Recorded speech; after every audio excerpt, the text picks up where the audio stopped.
All right, let's dive right in. Today, we're going to look past all the flashbulbs, all the Hollywood glamour, to try and understand one of the 20th century's most iconic and maybe one of its most misunderstood figures, Marilyn Monroe. I mean, for decades, her face, her voice, her whole image, it basically defined glamour. She wasn't just a star, she was this global phenomenon. You could probably argue she was the most recognizable woman on the entire planet. And that's really the big question, isn't it? The world saw this goddess of pure radiance and confidence, but behind the scenes, she was living a completely different story, one full of profound conflict, trauma, and a desperate search for an identity way beyond the myth. Now, to really get a handle on her story, all the information we're talking about today has been compiled from a wide range of well-documented open sources, all to present a clear and cohesive narrative for you.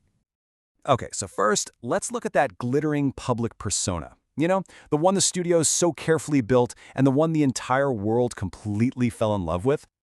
Her rise to fame was honestly nothing short of meteoric.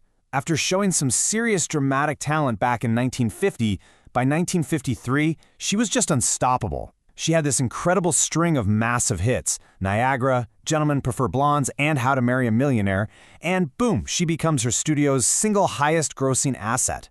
But she wasn't just a product. She got tired of all the dumb blonde roles, and in 1955, she took on the whole studio system to found her own production company. And visually, every single element was meticulously crafted. The platinum blonde hair, those vibrant red lips, and the dresses that celebrated her curves, all of it came together to forge this unforgettable image that would literally define the sexual archetype for the entire decade. In this moment right here, it perfectly shows how smart she was at managing her own image. When some old nude photos threatened to cause a huge scandal, the studio wanted her to deny everything. Instead, she took control. She admitted she posed because she was broke and needed the rent. And you know what? The public absolutely loved her for it. She turned a potential disaster into a moment of public sympathy. Just brilliant. But behind that calculated, radiant facade was a totally different reality. Her private world was one that was defined by a profound and relentless darkness, and it was all rooted in a childhood of severe trauma. This quote from her then-husband, the famous playwright Arthur Miller, is just so revealing. He said that she carried a past where any confidence was strangled, which gives us this stark, heartbreaking glimpse into the deep-seated fear that was living just beneath the surface. And this fragility had such deep, painful roots. As a kid, she actually witnessed her own mother screaming as she was forcibly institutionalized for paranoid schizophrenia.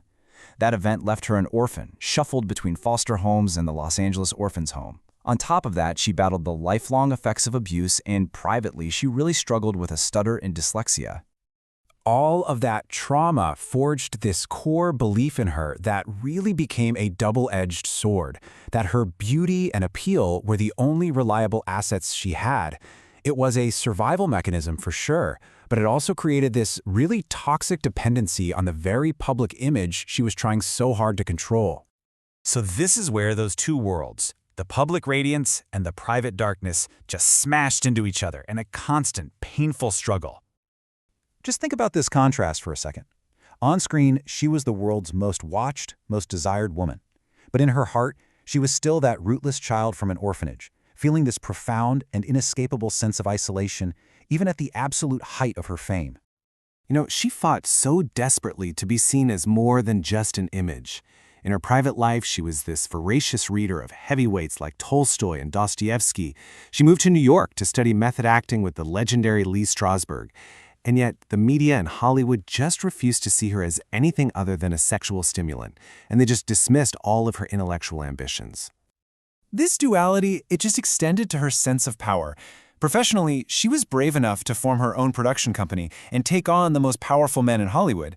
Yet personally, she was so fragile that she was absolutely devastated when she found an entry in Arthur Miller's diary where he admitted to being disappointed in her. Ultimately, the Marilyn persona, it was a performance. It required exhausting mental preparation for every public appearance, every photo, every single line. For Norma Jeane, the person, this meant living in a constant state of anxiety, performing a version of herself not out of joy, but out of fear. And this lifelong, exhausting conflict ultimately led to the tragedy of commodification, where the product becomes way more important than the person. And it's a tragedy she seemed to understand with this chilling clarity. In her own autobiography, she wrote this hauntingly prophetic line. Even before she was famous, she described having this vision of herself as a girl found dead in a hall bedroom with an empty bottle of sleeping pills. It's a statement that just reveals how deeply this sense of doom and tragic identity was woven into her very being. So that leaves us with this final, lingering question that goes so much further than just one star's life. What happens when the public myth we create becomes more real, more powerful, and ultimately more valuable than the fragile human being who is forced to live inside it? If you found this explainer insightful, please don't forget to subscribe to my channel, turn on that notification bell, and share and like this video. Thanks for watching.